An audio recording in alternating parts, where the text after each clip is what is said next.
Welcome. In celebration of Workplace Readiness Week, we're going to go over a brief history of workers' rights.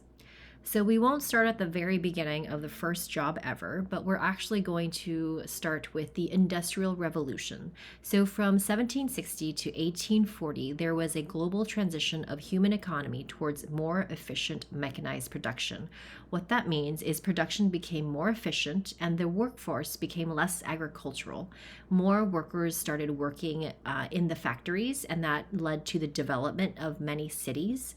The Industrial Revolution also led to poor living conditions, poor nutrition, dangerous workplaces, and also child labor. Because of these changes in the workforce, there also led to the need for a strike. So, the first recorded strike was actually in 1768 when journeyman tailors in New York protested a wage reduction. So, journeyman or journeyman, they're typically workers who learned a skill or trade through an apprenticeships. So in this case, the tailors were not paid enough, and so they went on strike, and this was one of the first recorded strikes in history. One of the first labor unions that was created was in 1794. So the Federal Society of Journeymen Cordwainers was the first American labor union. Cordwainers is just a fancy way to say shoemakers. So the first labor union in America was actually established in Philadelphia. Soon after, local craft unions also began to spread throughout the city, and soon there you saw a rise in unions all across the nation. So there were mechanic trade unions. There were also international typographical trade unions. So there's different crafts all started you started to see different unions arise. The National Labor Union was formed in 1866, and this was the first national level labor union organization. And these workers actually fought for a 8-hour work day. Typically, before the formation of this union, a lot of workers would work around 80 to 100 hours per week. And that means a typical day could mean that you woke up at 6 a.m., you went to work at 7 a.m., and you got off work at 9 p.m., and then you went straight to bed after work. And if you're lucky, you might have gotten a day off. Otherwise, you might be working 6 to 7 days a week with those crazy hours. So the first National Labor Union, their mission was actually to fight for a 8-hour workday so that workers could have lives outside of work, so they had more rest time when they finished working. The Knights of Labor were another nationwide organization that also fought for workers' rights and interests, and they were formed in 1869. And they also fought for higher wages. They also fought for an 8-hour workday. They also fought for women's economic rights and racial equality and laws also against child labor. So this was another union organization that rose up during that time. After that, we also saw a great railroad strike in 1877. So this was not just one or two strikes across different craft unions. It was actually a series of strikes that spread along all major railway lines. The militias and the National Guard and federal troops actually had to be called in to resolve the strikes, and often these troops would fight against the workers who were on strike. The strikes actually lasted about 45 days. Over 100,000 people were involved, and about 1,000 people were jailed, and about 100 people were actually killed during these strikes. The troops would try to break up the strike, which caused the strikes to actually end over time. However, this struggle was very violent. While the strike didn't really result in any changes for working conditions for the workers, it did prove that the national labor strikes were possible at a national level. It was never done before, so it did show other unions that it was possible to organize all together and strike together. It also kind of put the topic of labor rights directly onto the political stage, so more and more people started to pay attention to workers' rights. Another event that also ended in tragedy was the Haymarket Affair. There was a rally in 1886 to support the national movement for 8-hour workdays, and then an unidentified person actually threw a bomb into the crowd, and so there created a lot of the bomb created a lot of panic, riots, and then 8 anarchists were tried and convicted. The Knights of Labor were actually blamed for the incidents, even though there wasn't a lot of proof. This did turn the public opinion against the labor movement a little bit, because this became a very violent demonstration. There was more strikes. Pretty much the history of workers' rights is a lot of strikes, and you'll see this through all of these different events and slides. So the Homestead Strike of 1892 was a strike that resulted in a very bloody battle between the townspeople of Homestead and also Pinkertons. So the Amalgamated Association of Iron Steel Workers voted to go on strike after Henry Clay Frick decided to cut wages. They could not come to a agreement, and so all the workers went on strike. Frick refused to negotiate with the union and also with the workers and closed the steel mill. He actually hired Pinkertons to keep workers out, and to also he tried to hire strike breakers. So he tried to hire workers who would work for a lower wage.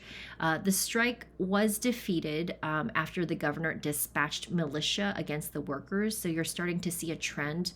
A lot of strikes occurred because workers were unhappy, and then there was a lot of militia or military action or armed forces that got involved to break the strikes. Lots of workers did not see improvement in their working conditions, unfortunately, but it did put it onto everyone's mind the need for workers' rights.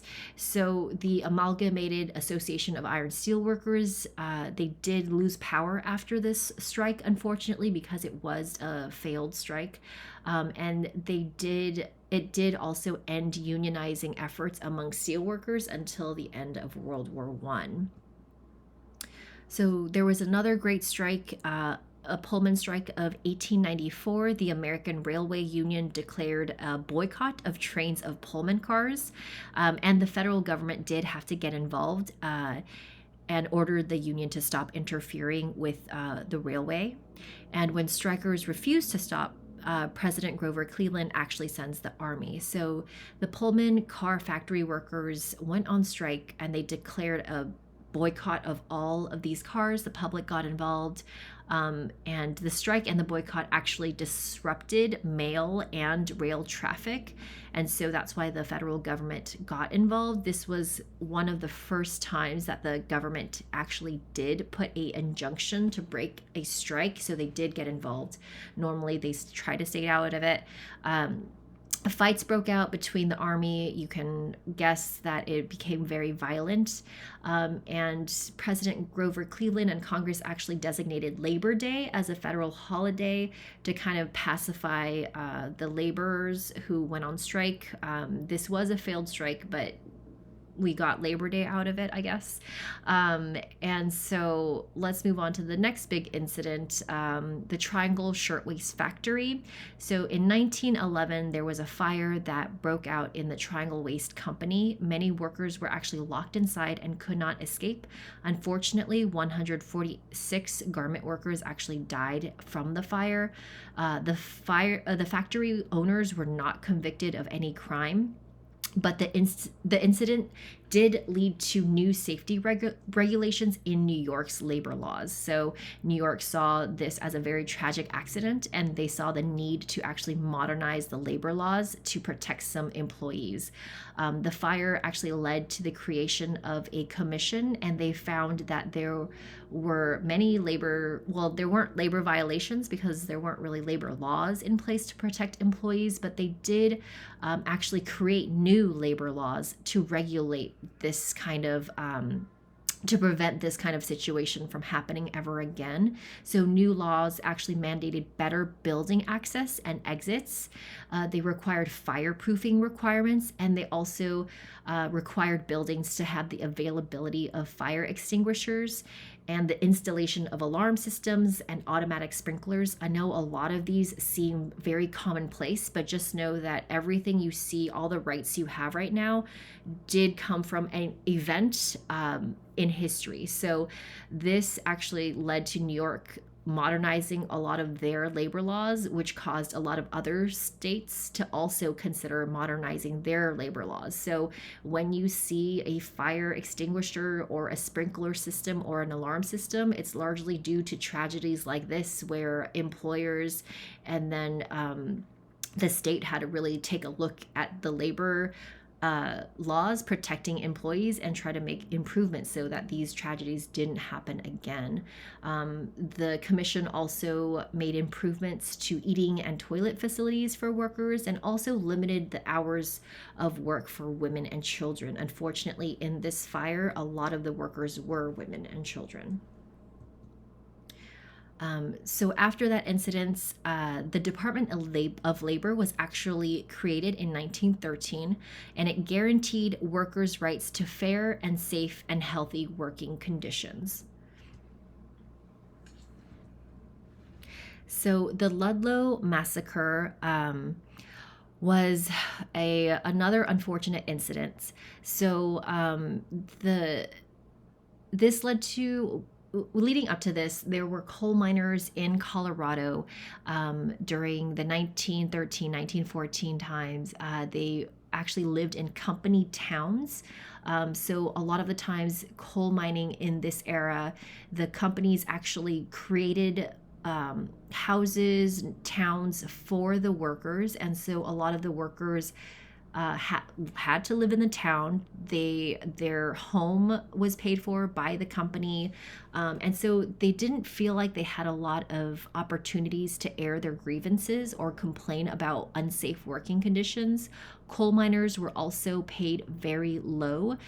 They were only paid by how much coal they mined, not by how many hours were spent going into the mine, coming out of the mine, making sure conditions were safe. They weren't paid for any of that, just how much coal they were able to mine. The United Mine Workers of America actually protested working conditions. It was largely very unsafe. Many miners died in accidents. The National Guard and local militiamen actually got involved. The miners went on strike. The local militia came to break up the strike, and unfortunately, they actually attacked the strikers' tent colony, and also they attacked with machine guns. Several people were killed, including women and children. This was one of the deadliest strikes in history. And it was very bloody, it was very violent, and it really showed the struggle between corporate power and labor in America. Unfortunately, by the end of it all, the strike was lost, but the government did investigate the massacre, and an 8-hour workday was established because of this, and the abolition of child labor also occurred. Okay. So the Adamson Act of 1916 is the first federal law to regulate hours of work for private companies. So the law established that the workday had to be restricted to only 8 hours for railroad workers, and that they were also entitled to overtime pay. So it might not seem like a lot because it is very restricted for only a certain type of worker, but it was an improvement. Okay. So in 1919, we saw some more general strikes. So after World War I, about 4 million workers, or 1 in 5 workers, actually go on strike. So businesses and the government tried to demonize the strikers as communists. Just remember the time we were in. But It was quite a bit. After the war was over, there were many workers who were unhappy with working conditions. Many of them demanded higher wages and an end to wage controls. So during the war, really, it was because we had to put all the money and resources into the war effort, a lot of workers' wages remained stagnant. That means they were not able to rise. So after the war, many workers started protesting that. A notable strike during this time was a Seattle general strike. Local strikes and members of the American Federation of Labor and Industrial Workers of the World joined in to also kind of strike in solidarity. So there were quite a few strikes in the 1919 era. So the Norris LaGuardia Act of 1932, this was a pro-labor law that prohibits federal courts from issuing injunctions to prevent strikes and picketing and boycotts. So this prevents the government from getting involved into these union disputes. So the act really protected union members, and it allowed members the freedom of association. It meant that employers could no longer forbid workers from unionizing. So, in the aftermath of all the very deadly, violent fights between militia and between the strikers, several acts were passed to really protect the employers or employees. All right, the National Labor Relations Act of 1935. This law actually gave workers the right to join unions and also engage in union activities to improve working conditions. So they are able to collectively bargain and also go on strike. This also established the National Labor Relations Board, which has the ability to punish unfair labor practices, and it also helps employees organize union elections. This is also sometimes referred to as the Wagner Act. In 1937, there was a sit-down strike of General Motors auto workers. Instead of being locked out and walking out on the job, they actually sat peacefully in the factory so that General Motors could not replace them with cheaper labor. And within 2 weeks, there were 87 other sit-down strikes in Detroit of auto workers as well. So this strike was one of the largest and most successful in the U.S. auto industry. It marked one of the first times that the strikers were actually successful. They were able to sign a new contract with GM and agree to wage increases. So the Fair Labor Standards Act of 1938 actually establishes a minimum wage, overtime, and provisions regarding child labor. So it also establishes a 8-hour workday for a majority of workers and also a 40-hour work week. So you see that there have been different struggles throughout history, usually often very violent, and then you see these responses by Congress passing acts and laws to really help with establish a minimum wage and establish better protections for employees. So the FLSA also has been amended several times since the 1938 passing of this act. The current minimum wage is at $7.25 per hour. Several states have also enacted their own minimum wage laws. So for California, it's $16 as of 2024. And for fast food workers in California, it's actually $20 as of January 1st, 2024. Non-exempt employees must be paid hours worked outside of 40 hours per week, so they are entitled to overtime, and employers must also keep records and time schedules too, so they do have to record everything according to this act. So the War Labor Disputes Act of 1943, so we kind of see a step back a little bit. So during wartime, obviously resources are scarce. Every resource is put into the war effort. So Congress passes a bill that grants the president to seize productions of wartime industries. So if there are unhappy workers, it allows the government to step in and say, nope, sorry, workers cannot go on strike. You do have to keep producing products so that we can keep the war effort kept going. So this is also known as the Smith-Connolly Act. And it allows pretty much FDR to intervene in labor disputes. So in response to that, there is a wave of post-war strikes. So in between 1945 and 1946, after World War II, we see about 6 million workers from different industries all across the nation actually go on strike. This is the largest strike wave in history, actually, in U.S. history. So workers from the railroad, from coal, from automobile, oil, steel, so all across different industries all go on strike at the same time.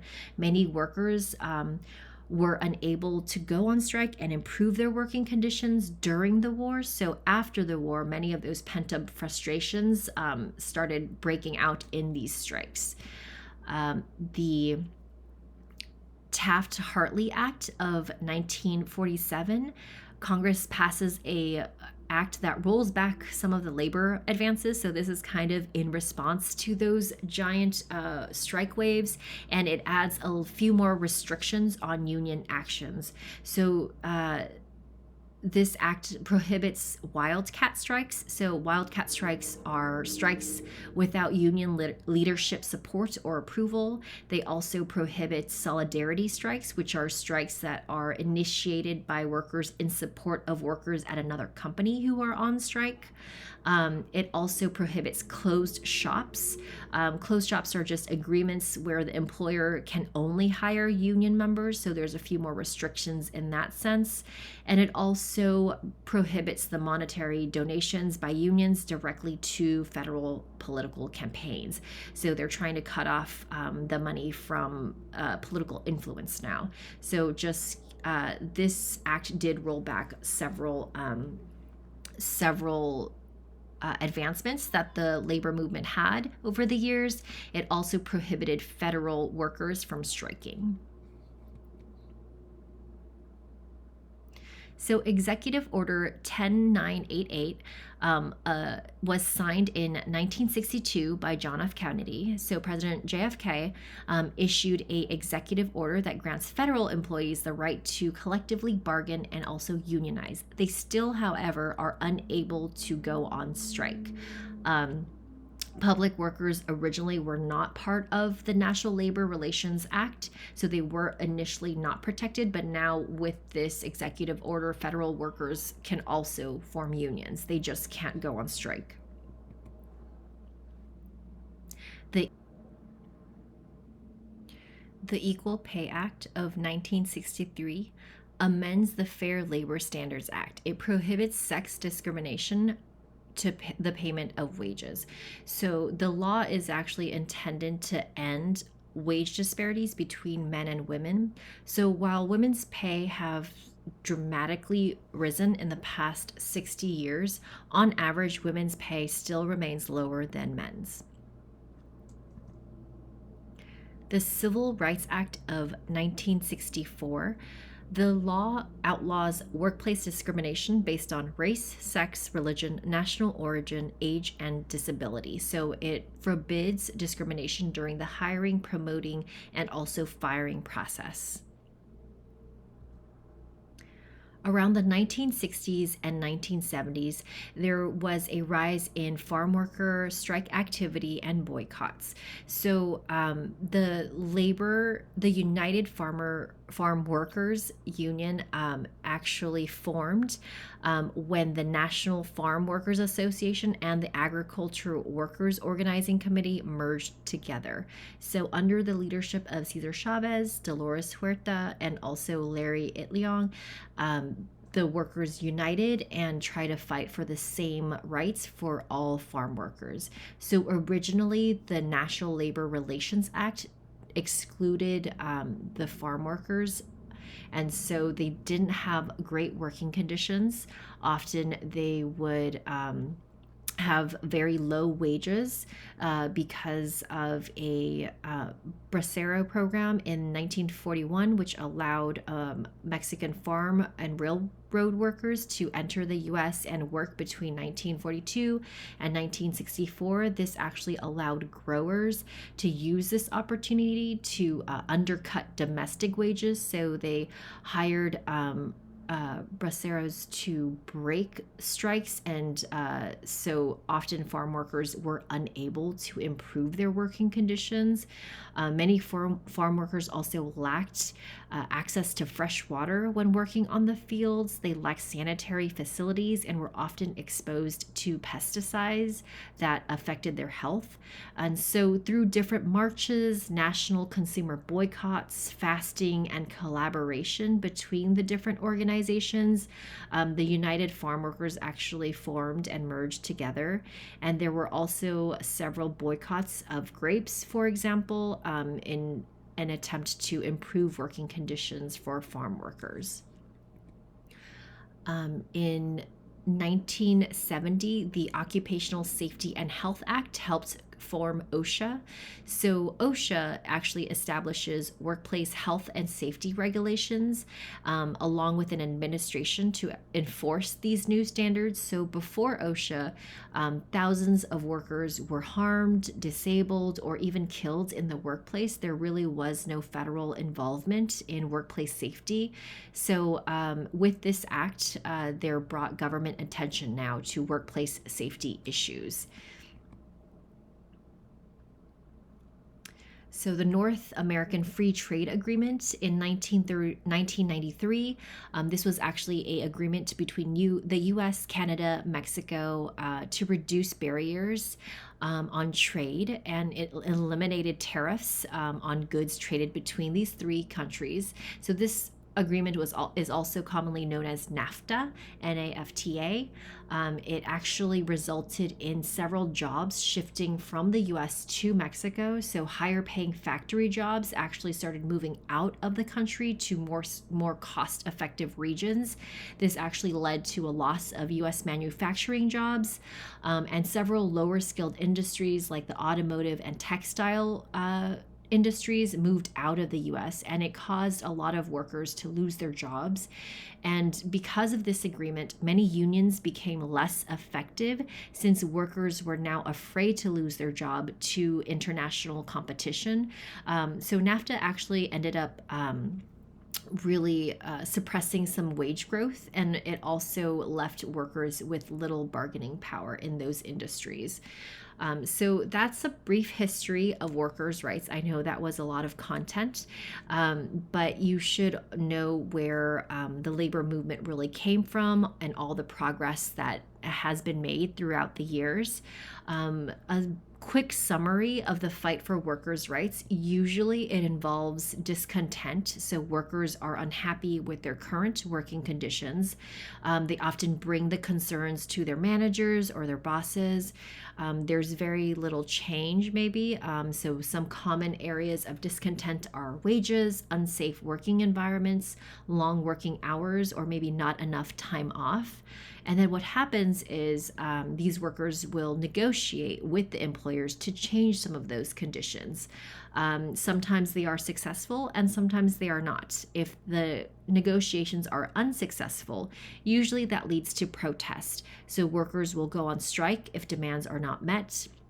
If the employees are still not happy, then they may refuse to work until conditions change.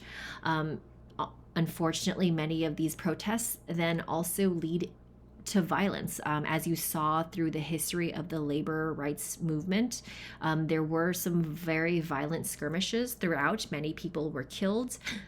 For progress to be made. So luckily, there have been improvements over the years, and there has been progress. So through all of these efforts, Unfortunately, the history of the labor movement is very much bloody. It is filled with violence, but there has been progress. Changes have been made to working conditions, and new labor laws have been enacted.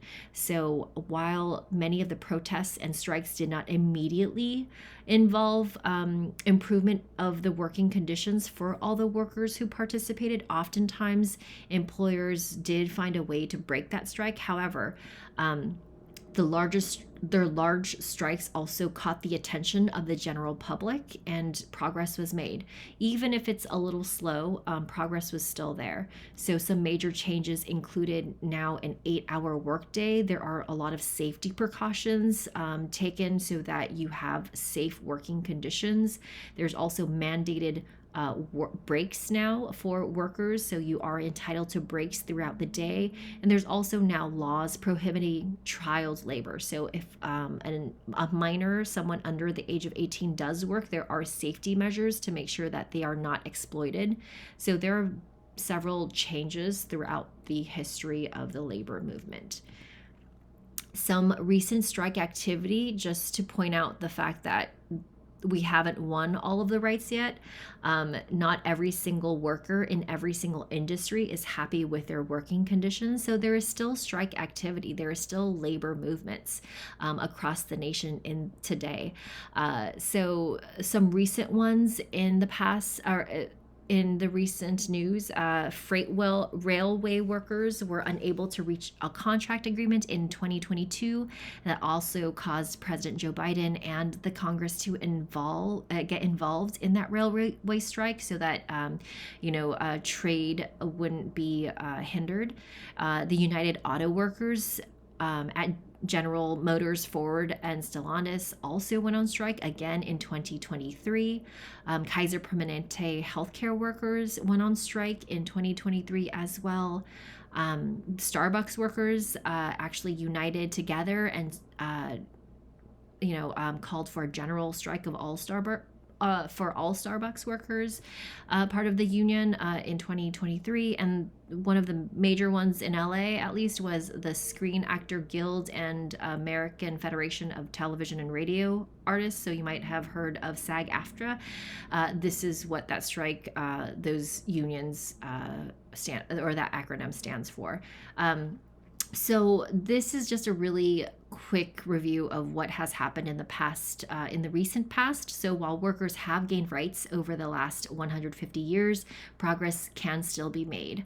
So thank you for watching this brief history, but kind of long video on the labor movement. Thank you so much.